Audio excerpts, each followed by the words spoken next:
Hello guys, ಎಲ್ಲರೂ ಹೇಗಿದ್ದೀರಾ? Super ಆಗಿದ್ದೀರಾ ಅಂತ ಅನ್ಕೋತೀವಿ. ನಾವು ಅಷ್ಟೇ ಇಲ್ಲಿ ಆರಾಮಾಗಿದ್ದೀವಿ. ಆ್ಯಂಡ್ ಇವತ್ತಿನ ವಿಡಿಯೋ ಬಂದು ನಿಮಗೆ ತಮ್ಮನೇಲಿ ನೋಡಿ ಏನು ಅಂತ ಐಡಿಯಾ ಬಂದಿರಬೇಕಲ್ಲ ಇಷ್ಟೊತ್ತಿಗೆ. ಹೌದು, ಇವತ್ತು ಬಂದು ನಾನು ಡಿಫ್ರೆಂಟ್ ವೀಸಾ ಟೈಪ್ಸ್ ಬಗ್ಗೆ ಹೇಳ್ತೀನಿ.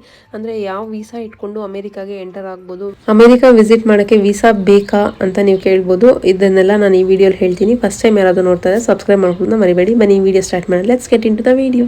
ಎಲ್ಲರಿಗೂ ಒಂದು ಆಸೆ ಇರುತ್ತೆ, ಲೈಕ್ US ವಿಸಿಟ್ ಮಾಡಬೇಕು, ಅಥವಾ ಇಲ್ಲಿ ಬಂದು ಮಾಸ್ಟರ್ಸ್ ಮಾಡಬೇಕು, ಅಥವಾ ಇಲ್ಲಿ ಬಂದು ಕೆಲಸ ಮಾಡಬೇಕು ಅನ್ನೋ ಏನೋ ಒಂದು ಟಾರ್ಗೆಟ್ ಇಟ್ಕೊಂಡಿರ್ತಾರೆ US ಬರಬೇಕು ಅಂತ. ಬಟ್ ಹೇಗೆ ತಗೊಳ್ಳೋದು ವೀಸಾ? ಏನಾದರೂ ರೂಲ್ಸ್ ಅಂಡ್ ರೆಗ್ಯುಲೇಷನ್ಸ್ ಇದೆಯಾ ಅಂತ ನೀವು ಕೇಳ್ಬೋದು. ಹೌದು, US ವೀಸಾ ತಗೊಳ್ಳೋದು ತುಂಬ ಕಷ್ಟ. ಅಂದರೆ ನಮ್ಮ ರಿಕ್ವೈರ್ಮೆಂಟ್ ತಕ್ಕಂಗೆ ಡಿಫ್ರೆಂಟ್ ಕೈಂಡ್ಸ್ ಆಫ್ ವೀಸಾಸ್ ಕೊಡ್ತಾರೆ. ಈಗ ನಾನು ಟೂರಿಸ್ಟ್ ಆಗಿ ವಿಸಿಟ್ ಮಾಡ್ತಿದ್ರೆ US, ನನಗೆ ಡಿಫ್ರೆಂಟ್ ವೀಸಾ ಕೊಡ್ತಾರೆ. ನಾನು ಸ್ಟೂಡೆಂಟ್ ಆಗಿ ಬಂದರೆ ನನಗೆ ಡಿಫ್ರೆಂಟ್ ವೀಸಾ ಸಿಗುತ್ತೆ. ನಾನು ಕೆಲಸದ ಮೇಲೆ ಬಂದರೆ ಅದಕ್ಕೂ ಡಿಫ್ರೆಂಟ್ ವೀಸಾ ಕೊಡ್ತಾರೆ. ಯಾರ್ಯಾರಿಗೆ ಯಾವ ಥರ ವೀಸಾಸ್ ಕೊಡ್ತಾರೆ, ಮತ್ತು ಆ ವೀಸಾ ಇಟ್ಕೊಂಡು ಇಲ್ಲಿ ಬಂದು ಏನು ಕೆಲಸ ಮಾಡ್ಬೋದು US ಅಲ್ಲಿ, ಆ್ಯಂಡ್ ಆ ವೀಸಾಗೆ ಎಷ್ಟು ವರ್ಷ ವ್ಯಾಲಿಡಿಟಿ ಇರುತ್ತೆ ಅಂತೆಲ್ಲ ನಾನು ಈ ವಿಡಿಯೋಲಿ ಹೇಳ್ತೀನಿ. ಬನ್ನಿ ವಿಡಿಯೋ. ಆಗಲಿದ್ದ ವೀಸಾ ಅಂತ ಬಡ್ಕೋತಾ ಇದೆಯಾ? ಫಸ್ಟ್ ಆಫ್ ಆಲ್ ವೀಸಾ ಅಂದರೆ ಏನಮ್ಮ ಅಂತ ನೀವು ಕೇಳ್ಬೋದು. ವೀಸಾ ಅಂದರೆ ಏನೂ ಇಲ್ಲ, ಆಬ್ವಿಯಸ್ಲಿ ಎಲ್ಲರಿಗೂ ಗೊತ್ತಿರುತ್ತೆ. ಬಟ್ ಗೊತ್ತಿಲ್ಲದೆ ಇರೋರು ಕೆಲವರು ಇರ್ತಾರೆ ಅಂತ ಅವ್ರಿಗೆ ಹೇಳ್ತೀನಿ. US ಗೌರ್ಮೆಂಟ್ ಏನಿದೆ, ಅವರು ಅಫಿಷಿಯಲ್ ಆಗಿ ನಮಗೊಂದು ಪರ್ಮಿಷನ್ ಲೆಟರ್ ಥರ ಕೊಡ್ತಾರೆ. ಅಂದರೆ ನೀನು ಪ್ರಾಪರ್ ಆಗಿ ಡಾಕ್ಯುಮೆಂಟ್ಸ್ ಎಲ್ಲ ಇಟ್ಕೊಂಡು ನೀನು ಜೆನ್ಯೂನ್ ಪರ್ಸನ್ ಆಗಿದೆಯಾ US ಎಂಟರ್ ಆಗೋಕ್ಕೆ, ಇಲ್ಲಿಗಲ್ ಆಗಿ ಎಂಟರ್ ಆಗ್ತಿಲ್ಲ ಅಂತ ಅವ್ರಿಗೆ ಕನ್ಫರ್ಮ್ ಆದ್ರೆ ಮಾತ್ರ ಅವರು ವೀಸಾನ ನಿಮಗೆ ಕೊಡ್ತಾರೆ. ಆ ವೀಸಾನ ಇಟ್ಕೊಂಡು ನಾವು US ಎಂಟರ್ ಆಗ್ಬೋದು. ವೀಸಾ ರಿಜೆಕ್ಟ್ ಆದರೆ ಅಷ್ಟೇ, ಮತ್ತೆ ಅಪ್ಲೈ ಮಾಡಿ ಮತ್ತೆ ಪ್ರೊಸೀಜರ್ ಏನಿದೆ ಅದನ್ನೆಲ್ಲ ಫಾಲೋ ಮಾಡಬೇಕು. ವೀಸಾ ಬರೋವರೆಗೂ ನಾವು ಅಮೆರಿಕ ದೇಶ ಎಂಟರ್ ಆಗಂಗಿಲ್ಲ. US ವೀಸಾನ ಎರಡು ರೀತಿ ಕ್ಯಾಟಗರೈಸ್ ಮಾಡಿದ್ದಾರೆ. ಒಂದು ಬಂದು ನಾನ್ ಇಮಿಗ್ರೆಂಟ್ ವೀಸಾ ಅಂತ, ಇನ್ನೊಂದು ಬಂದು ಇಮಿಗ್ರೆಂಟ್ ವೀಸಾ ಅಂತ. ನಾನ್ ಇಮಿಗ್ರೆಂಟ್ ವೀಸಾಸ್ ಬಂದು ಟೆಂಪರರಿ ಪರ್ಪಸ್ಗೆ US ವಿಸಿಟ್ ಮಾಡ್ತಾರೆ ನೋಡಿ, ಅಂತ ಅವ್ರನ್ನ ನಾನ್ ಇಮಿಗ್ರೆಂಟ್ಸ್ ಅಂತಾರೆ. ಫಾರ್ ಎಕ್ಸಾಂಪಲ್, ಈಗ ಟೂರಿಸ್ಟ್ ಆಗಿ ನಾನೊಂದು 3 ತಿಂಗಳು US ನ ವಿಸಿಟ್ ಮಾಡಬೇಕು ಅಂತ ಅನ್ಕೋತೀನಿ. ಸೊ ಅಂತವರೆಲ್ಲ ಈ ನಾನ್ ಇಮಿಗ್ರೆಂಟ್ ಕ್ಯಾಟಗರಿಗೆ ಬರ್ತಾರೆ. ಇಮಿಗ್ರೆಂಟ್ಸ್ ಅಂದ್ರೆ US ಅಲ್ಲಿ ಹುಟ್ಟು ಬೆಳೆದು US ಸಿಟಿಸನ್ಶಿಪ್ ಇಟ್ಕೊಂಡಿರ್ತಾರೆ ನೋಡಿ, ಮತ್ತೆ ಗ್ರೀನ್ ಕಾರ್ಡ್ಸ್ ಇಟ್ಕೊಂಡಿರ್ತಾರೆ ಅಂತ ಅವರು ಈ ಕ್ಯಾಟಗರಿಗೆ ಬರ್ತಾರೆ. ಇಮಿಗ್ರೆಂಟ್ಸ್ ಬಂದು ಅವ್ರಿಗೆ ಪರ್ಮನೆಂಟ್ ರೆಸಿಡೆನ್ಸ್ ಇರುತ್ತೆ. ಸೊ ಇವರು ಸಾಯೋವರೆಗೂ US ಅಲ್ಲೇ ಇರ್ಬೋದು. ಬಟ್ ನಾನ್ ಇಮಿಗ್ರೆಂಟ್ಸ್ ಹಂಗಲ್ಲ, ಅವರು ವೀಸಾ ವ್ಯಾಲಿಡಿಟಿ ಮುಗಿತಾ ಇದ್ದಂಗೆನೆ ಇಂಡಿಯಾಗೆ ಅವರು ಯಾವ ಕಂಟ್ರಿಯಿಂದ ಬರ್ತಾರೋ ಆ ಕಂಟ್ರಿಗೆ ಮತ್ತೆ ವಾಪಸ್ ಹೋಗ್ಬೇಕು. ಬಟ್ ಇಮಿಗ್ರೆಂಟ್ಸ್ ಹಂಗಿಲ್ಲ, ಅವ್ರು ಸಾಯೋವರೆಗೂ US ಅಲ್ಲೇ ಇರ್ಬೋದು. ಫಸ್ಟ್ ಬಂದು ನಾನು ಇಮಿಗ್ರೆಂಟ್ಸ್ ಬಗ್ಗೆ ಹೇಳ್ತೀನಿ. ಇವರು ಯೂಶಲಿ ಗ್ರೀನ್ ಕಾರ್ಡ್ ಹೋಲ್ಡರ್ಸ್ ಆಗಿರ್ತಾರೆ.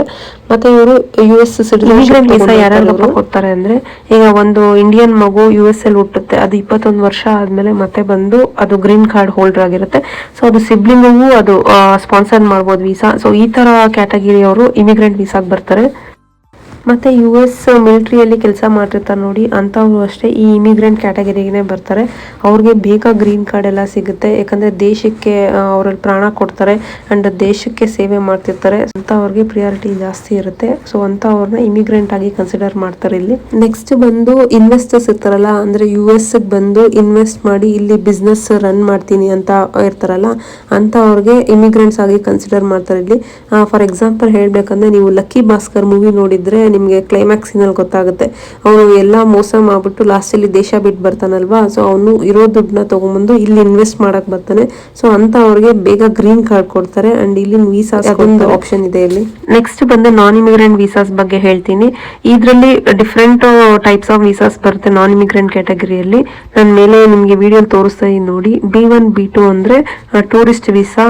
ಈ ಟೂರಿಸ್ಟ್ ವೀಸಾ ಮೇಲೆ ಬರೋರು ನೀವು ಮೊದಲೇ ಟಿಕೆಟ್ ಎಲ್ಲ ಬುಕ್ ಮಾಡಿಕೊಂಡು, ಹೋಟೆಲ್ ಎಲ್ಲ ಬುಕ್ ಮಾಡಿಕೊಂಡು, ನೀವು ಎನಫ್ ಮನಿ ಇಟ್ಕೊಂಡಿರ್ಬೇಕು. ಅಂದರೆ ಈಗ 3 ತಿಂಗಳು ಇರ್ತೀರಾ ಅಂದರೆ 3 ತಿಂಗಳಿಗಾಗುವಷ್ಟು ಎಷ್ಟು ಖರ್ಚಾಗುತ್ತೆ ಅಷ್ಟು ದುಡ್ಡು ನೀವು ನಿಮ್ಮ ಅಕೌಂಟಲ್ಲಿ ಇಟ್ಕೊಂಡಿರ್ಬೇಕು. ಸೊ ಅವಾಗಲೇ ನಿಮಗೆ ವೀಸಾ ಸಿಗೋಂಥ ಚಾನ್ಸ್ ಇರುತ್ತೆ, ಇಲ್ಲಾಂದರೆ ವೀಸಾನ ರಿಜೆಕ್ಟ್ ಮಾಡ್ತಾರೆ. ನೆಕ್ಸ್ಟ್ ಬಂದು F1 ವೀಸಾ, ಅಂದರೆ ಸ್ಟೂಡೆಂಟ್ಸ್ ಏನಿರ್ತಾರೆ ಇಲ್ಲಿ ಮಾಸ್ಟರ್ಸ್ ಮಾಡಕ್ ಬರ್ತಾರಲ್ಲ ಅಂತ ಅವ್ರಿಗೆ F1 ವೀಸಾನ್ ಕೊಡ್ತಾರೆ. F1 ವೀಸಾ ಅವ್ರಿಗೆ ತುಂಬಾ ಕಷ್ಟ, ಯಾಕಂದ್ರೆ ಪಾಪ ಅವರು ಎಲ್ಲಾ ಡಾಕ್ಯುಮೆಂಟ್ಸ್ ಸಬ್ಮಿಟ್ ಮಾಡ್ಬೇಕು. ಈಗ ಕಂಪನಿ ಕಡೆಯಿಂದ ಆದ್ರೆ ಕಂಪನಿ ಕಡೆಯಿಂದ ಮಾಡ್ಕೊಡ್ತಾರೆ ಡಾಕ್ಯುಮೆಂಟ್ಸ್ ಎಲ್ಲ, ಸೊ ಆರಾಮಾಗಿ ನಾವು ಸಬ್ಮಿಟ್ ಮಾಡ್ಬೋದು. ಬಟ್ F1 ವೀಸಾ ಆದ್ರೆ ಸ್ಟೂಡೆಂಟ್ಸು ಎಲ್ಲ ಇಂಡಿವಿಜುವಲ್ ಆಗಿ ಅವರೇ ಮಾಡ್ಕೋಬೇಕಾಗತ್ತೆ. ಸೊ ಅವರು ಎಲ್ಲಾ ಪ್ರೂಫ್ನು ಕೊಡ್ಬೇಕು. ಫೈನಾನ್ಷಿಯಲ್ ಸಪೋರ್ಟ್ ಯಾರು ಮಾಡ್ತಿದ್ದಾರೆ, ಅವರು ಸ್ಟೂಡೆಂಟ್ಸ್ಗೆ ಟ್ಯೂಷನ್ ಫೀಸ್ ಕಟ್ಟಕ್ಕೆ ಬ್ಯಾಂಕ್ ಸ್ಟೇಟ್ಮೆಂಟ್ಸ್ ಎಲ್ಲ ಅವರು ಪ್ರೊವೈಡ್ ಮಾಡಬೇಕಾಗತ್ತೆ. ಮತ್ತು ಯಾರು ಫೈನಾನ್ಷಿಯಲ್ ಆಗಿ ಸಪೋರ್ಟ್ ಮಾಡ್ತಿದ್ದಾರೆ ಅವ್ರಿಗೆ ಫೈನಾನ್ಷಿಯಲ್ ಸಪೋರ್ಟ್ ಮಾಡೋಕ್ಕಾಗುತ್ತಾ US ಹೋದ್ಮೇಲೆ ಅಂತೆಲ್ಲ ನೋಡ್ತಾರೆ. ಆ್ಯಂಡ್ ಅವ್ರು ಇಂಗ್ಲೀಷಲ್ಲಿ ಎಷ್ಟು ಫ್ಲೂಯೆನ್ಸಿ ಇದ್ದಾರೆ ಅಂತ ಕೂಡ ನೋಡ್ತಾರೆ. ಈಗ ಕೆಲವೊಂದು ಎಕ್ಸಾಮ್ಸ್ ಎಲ್ಲ ಇದ್ದಾವೆ, IELTS ಅಂತ ಒಂದು ಎಕ್ಸಾಮ್ ಇದೆ, ಅದ್ರ ಸ್ಕೋರ್ ಎಲ್ಲ ಕೇಳ್ತಾರೆ. ನೀವು ಮಾಸ್ಟರ್ಸ್ ಎಲ್ಲ ಇಲ್ಲಿ ಮಾಡಬೇಕಂದ್ರೆ ಕೆಲವೊಂದು ಕಾಲೇಜಸಲ್ಲಿ ನೀವು ಯು ಎಸ್ ಅಲ್ಲಿ ಜಾಯಿನ್ ಆಗಬೇಕು ಅಂದ್ಕೊಂಡಿರ್ತೀರಲ್ವಾ ಕಾಲೇಜು, ಆ ಕಾಲೇಜ್ ಕಡೆಯಿಂದ ನಿಮಗೆ ಅಪ್ರೂವ್ ಲೆಟರ್ ಬಂದಿರುತ್ತೆ. ಸೊ ಅದನ್ನು ಇಂಟರ್ವ್ಯೂ ಟೈಮಲ್ಲಿ ನಾವು ಸಬ್ಮಿಟ್ ಮಾಡಬೇಕಾಗುತ್ತೆ ಡಾಕ್ಯುಮೆಂಟ್ಸ್ ಎಲ್ಲ. ಸೊ ಅದೆಲ್ಲ ಎಲ್ಲ ಪ್ರೂಫ್ಸು ಪರ್ಫೆಕ್ಟ್ ಆಗಿದ್ದರೆ ಮಾತ್ರ ಅವರು F1 ವೀಸಾನ ಅಕ್ಸೆಪ್ಟ್ ಮಾಡ್ತಾರೆ, ಇಲ್ಲಾಂದರೆ ರಿಜೆಕ್ಟ್ ಮಾಡ್ತಾರೆ. ಸೊ ಮತ್ತೆ ಯಥಾಸ್ಥಿತಿ ಮತ್ತೆ ಅಪ್ಲಿಕೇಶನ್ ಫಿಲ್ ಮಾಡು, ಮತ್ತೆ ಈ ಪ್ರೊಸೀಜರ್ನ ಫಾಲೋ ಮಾಡು. ಸೊ ಅದೊಂದು ದೊಡ್ಡ ತಲೆನೋವು ಪ್ರೊಸೀಜರ್ ಅಂತ ಹೇಳ್ಬೋದು. ಸೊ ಹಂಗಾಗಿ F1 ಅವ್ರಿಗೆ ಸ್ವಲ್ಪ ಕಷ್ಟ, ಪಾಪ ಎಲ್ಲ ಅವರೇ ಇಂಡಿವಿಜುವಲ್ ಆಗಿ ಮಾಡ್ಕೊಬೇಕು. ನೆಕ್ಸ್ಟ್ ಬಂದು H1B ವೀಸಾ. H1B ವೀಸಾ ಎಲ್ಲರಿಗೂ ಗೊತ್ತೇ ಇದೆ, ಇದು ವರ್ಕ್ ಪರ್ಮಿಟ್ ವೀಸಾ. ಸೊ ಈ ವೀಸಾನ ಇಟ್ಕೊಂಡು ಕೆಲಸ ಮಾಡೋಕ್ಕೆ ಅಂತ ನಾವು US ಗೆ ಬರಬೇಕು. ಈ ವೀಸಾ ವ್ಯಾಲಿಡಿಟಿ ಬಂದು 6 ವರ್ಷ ಇರುತ್ತೆ. ಸೊ 6 ವರ್ಷ ಮುಗಿಸ್ಕೊಂಡು ಆ ಪೀರಿಯಡ್ ಆದಮೇಲೆ ನೆಕ್ಸ್ಟ್ ನಾವು ಇಂಡಿಯಾಗೆ ಎಲ್ಲಿಂದ ಬಂದಿರ್ತೀವಿ ಅಲ್ಲಿಗೆ ವಾಪಸ್ ಹೋಗಬೇಕು. ಬಟ್ ಮಧ್ಯದಲ್ಲಿ ನೀವು ಕಂಪ್ನಿಯಿಂದ ಗ್ರೀನ್ ಕಾರ್ಡ್ಗೆ ಇನಿಷಿಯೇಟ್ ಮಾಡಿ ಗ್ರೀನ್ ಕಾರ್ಡ್ ಆದರೆ ಇಲ್ಲೇ ನಾವು ಎಕ್ಸ್ಟೆಂಡ್ ಮಾಡ್ಕೋತಾ ಹೋಗ್ಬೋದು. ಅಕಸ್ಮಾತ್ ಗ್ರೀನ್ ಕಾರ್ಡ್ ಆಗಿಲ್ಲ ಅಂದರೆ 6 years ಮುಗಿಸ್ಕೊಂಡು ಮತ್ತೆ ನಾವು ರಿಟರ್ನ್ ಬ್ಯಾಕ್ ಆಗಬೇಕಾಗುತ್ತೆ. ನೆಕ್ಸ್ಟ್ ಬಂದು H2A ವೀಸಾ. ಇದು ಬಂದು ಅಗ್ರಿಕಲ್ಚರ್ ಫೀಲ್ಡ್ ಅಲ್ಲಿ ಕೆಲಸ ಮಾಡ್ತಿರ್ತಾರಲ್ವಾ ಅಂತ ಅವ್ರಿಗೆ ಈ ವೀಸಾನ ಕೊಡ್ತಾರೆ. ನಮ್ಮ ರೈತರು ಯಾರನ್ನ ಅಗ್ರಿಕಲ್ಚರ್ ರಿಲೇಟೆಡ್ ಕೆಲಸ ಏನಾದರೂ US ಅಲ್ಲಿ ಇದ್ದು US ವಿಸಿಟ್ ಮಾಡಬೇಕು ಅಂತಿದ್ರೆ ಅಂಥವ್ರಿಗೆ ಈ ಥರ ವೀಸಾನ ಕೊಡ್ತಾರೆ. ಸೊ ಯಾರಾದರೂ ಟ್ರೈ ಮಾಡಂಗಿದ್ರೆ ಮಾಡ್ಬೋದು. ಈ ವೀಸಾಗೆ ವ್ಯಾಲಿಡಿಟಿ ಬಂದು 10 months ಇರುತ್ತೆ. ಸೊ 10 months ಆದಮೇಲೆ ನಾವು ಮತ್ತೆ ನಮ್ಮ ಕಂಟ್ರಿಗೆ ವಾಪಸ್ ಆಗಬೇಕಾಗುತ್ತೆ. ಮತ್ತೆ ನೆಕ್ಸ್ಟ್ ಬಂದು H2B ವೀಸಾ. ಇದು ಬಂದು ನಾನ್ ಅಗ್ರಿಕಲ್ಚರ್ ಫೀಲ್ಡಲ್ಲಿ ಕೆಲಸ ಮಾಡ್ತಿರ್ತಾರೆ ನೋಡಿ.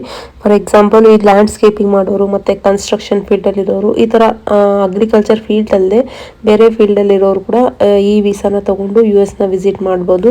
ಸೊ ಈ ವೀಸಾ ವ್ಯಾಲಿಡಿಟಿ ಬಂದು 3 years ಕೊಟ್ಟಿರ್ತಾರೆ. 3 years ಆಗಿದ್ದಾದ್ಮೇಲೆ ಮತ್ತೆ ನಾವು ವಾಪಸ್ ಬರಬೇಕು. ನೆಕ್ಸ್ಟ್ ಬಂದು O ವೀಸಾ ಅಂತ ಕೊಡ್ತಾರೆ. ಈ O ವೀಸಾ ಮೇಲೆ ಯಾರ್ಯಾರಪ್ಪ US ಗೆ ಬರ್ಬೋದು ಅಂದರೆ ಈ ಬಿಸ್ನೆಸ್ ಫೀಲ್ಡಲ್ಲಿ ಕೆಲಸ ಮಾಡ್ತಿರ್ತಾರಲ್ವ ಅಂಥವ್ರು ಬರ್ಬೋದು. ಮತ್ತು ಅಥ್ಲೆಟಿಕ್ಸ್ ಅಲ್ಲಿ ಇರ್ತಾರಲ್ವ, ಅಂದರೆ ಸ್ಪೋರ್ಟ್ಸ್ ಫೀಲ್ಡಲ್ಲಿ ಇರ್ತಾರೆ ನೋಡಿ ಅಂಥವ್ರಿಗೂ ಈ ವೀಸಾನ ಕೊಡ್ತಾರೆ. ಮತ್ತು ಈ ಟೆಲಿವಿಷನ್ ಫೀಲ್ಡಲ್ಲಿ ಕೆಲಸ ಮಾಡ್ತಿರ್ತಾರೆ ನೋಡಿ ಅವ್ರಿಗೂ ಅಷ್ಟೇ ಈ O ವೀಸಾನ ಕೊಡ್ತಾರೆ. ಸೊ ಆ O ವೀಸಾನ ಇಟ್ಕೊಂಡು ಅವರು US ಗೆ ಬಂದು ಇದ್ಬಿಟ್ಟು ಹೋಗ್ಬೋದು. ಈ O ವೀಸಾ ಮೇಲೆ ಬಂದಿರೋರ್ಗೂ ಅಷ್ಟೇ ಅಪ್ ಟು 3 years ವರೆಗೂ ಇರುತ್ತೆ ವ್ಯಾಲಿಡಿಟಿ. ಆ ವ್ಯಾಲಿಡಿಟಿ ಮುಗಿದಾದ್ಮೇಲೆ ಮತ್ತೆ ವಾಪಸ್ ಬರಬೇಕಾಗುತ್ತೆ. ನೆಕ್ಸ್ಟ್ ಬಂದು P ವೀಸಾ ಅಂತ ಕೊಡ್ತಾರೆ. ಇದು ಬಂದು ಈ ಮೂವಿ ಫೀಲ್ಡಲ್ಲೆಲ್ಲ ಕೆಲಸ ಮಾಡ್ತಿರ್ತಾರೆ ನೋಡಿ ಆರ್ಟಿಸ್ಟು, ಮತ್ತು ಎಂಟರ್ಟೈನ್ಮೆಂಟ್ ಫೀಲ್ಡಲ್ಲಿ ಕೆಲಸ ಮಾಡ್ತಿರ್ತಾರಲ್ಲ ಅಂಥವ್ರಿಗೆ ಈ ವೀಸಾನ ಕೊಡ್ತಾರೆ. ಮತ್ತು ಈ P ವೀಸಾಲೆ P1A, P1B, P1S ಅಂತ ಡಿಫ್ರೆಂಟ್ ಟೈಪ್ಸ್ ಆಫ್ ವೀಸಾಸ್ ಕೊಡ್ತಾರೆ. ಸೊ ಇದು ಡಿಪೆಂಡ್ಸ್ ಆನ್ ಯಾವ ವೀಸಾ ಇದೆ ಅದ್ರ ಮೇಲೆ ಎಕ್ಸ್ಟೆಂಡ್ ಆಗಿ ಹೋಗುತ್ತೆ ವ್ಯಾಲಿಡಿಟಿ ಕೂಡ. ಮತ್ತೆ J1 ವೀಸಾ ಅಂತ ಕೊಡ್ತಾರೆ. ಈ J1 ವೀಸಾ ಬಂದು ಈ ರಿಸರ್ಚ್ ಡಿಪಾರ್ಟ್ಮೆಂಟ್ ಅಲ್ಲಿ ಇರ್ತಾರೆ ನೋಡಿ, ರಿಸರ್ಚ್ ಫೀಲ್ಡ್ ಅಲ್ಲಿ ಅಂತ ಅವ್ರಿಗೆ ಈ J1 ವೀಸಾನ ಕೊಡ್ತಾರೆ. ಐ ಹೋಪ್ ಈ ವಿಡಿಯೋ ನಿಮ್ಗೆ ಇಷ್ಟ ಆಗಿದೆ ಅಂತ ಅನ್ಕೋತೀನಿ. ಆಗಿದ್ರೆ ಒಂದು ಲೈಕ್ ಮಾಡಿ, ಹಂಗೆ ಫಸ್ಟ್ ಟೈಮ್ ಯಾರಾದ್ರೂ ನೋಡ್ತಾರೆ ಸಬ್ಸ್ಕ್ರೈಬ್ ಮಾಡ್ಕೊಳ್ಳೋದು ಮರಿಬೇಡಿ. Thank you so much for watching. Take care, bye.